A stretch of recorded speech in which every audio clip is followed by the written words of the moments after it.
Hello again. Have you ever felt utterly impotent trying to stay focused at work?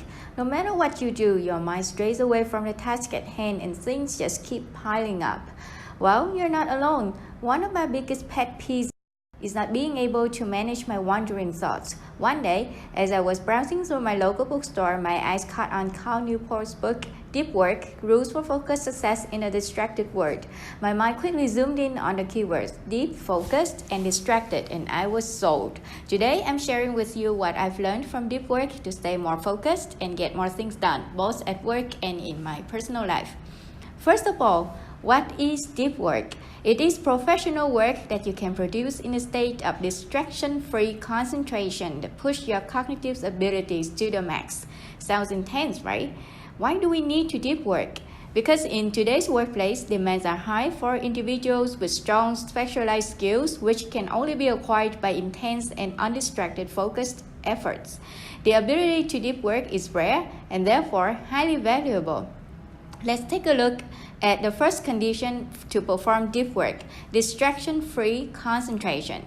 We're living in a world where our brain is in a constant game of tag with countless sensory input, from the open office with all its openness and chatter, and to the constant phone and email and messenger notifications, all seem to demand our immediate attention. Once distracted, our brain needs at least 23 minutes, 15 seconds to finally get back on track, according to a study by the University of California, Irvine.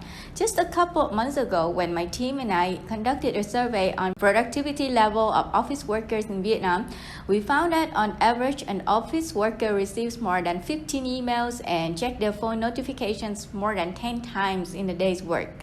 Imagine the time we lose trying to pick up our focus after all these distractions.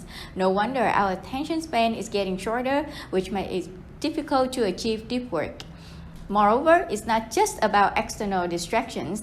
Our productivity output is also affected as we tend to perform shallow work, which is anything that doesn't require uninterrupted concentration, such as answering emails, scheduling, admin, or paperwork, and even meetings, the kind that everybody talks and no outcome produced. These tasks make us appear busy and occupied, but rarely contribute to the outcome. If we're not scheduling our days properly, we could end up spending most of our time on shallow work.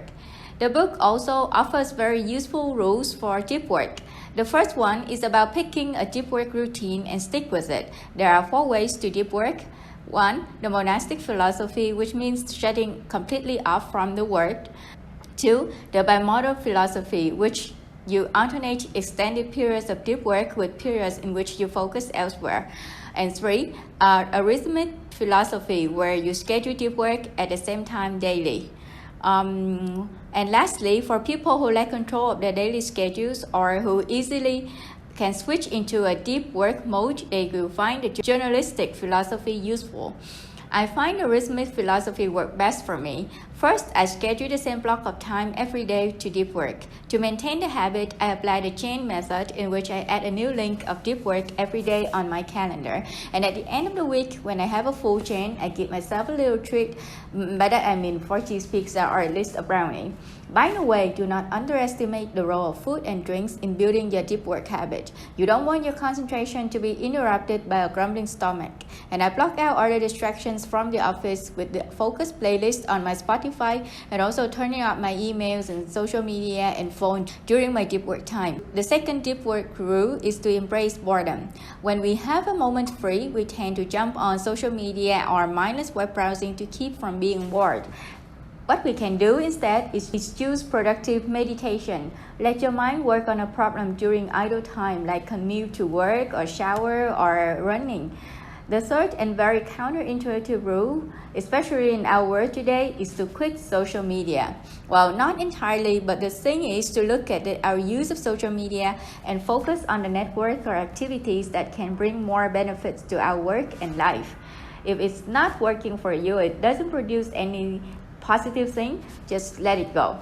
The last deep work rule is to drain the shallow work. Of course, we need to use our time intentionally by blocking off high productive session of the day for more deep work, less productive time for shallow work.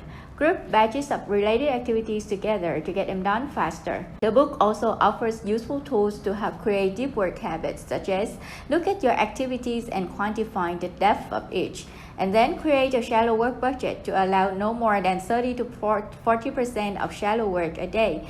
If your list has more shallow work than deep work, then you need to work on a plan to transition to more deep work. Fixed schedule productivity, which means if you work in a traditional office job, it means finishing all your work by 5:30 p.m. Be more selective about what tasks you tackle or what meetings you attend.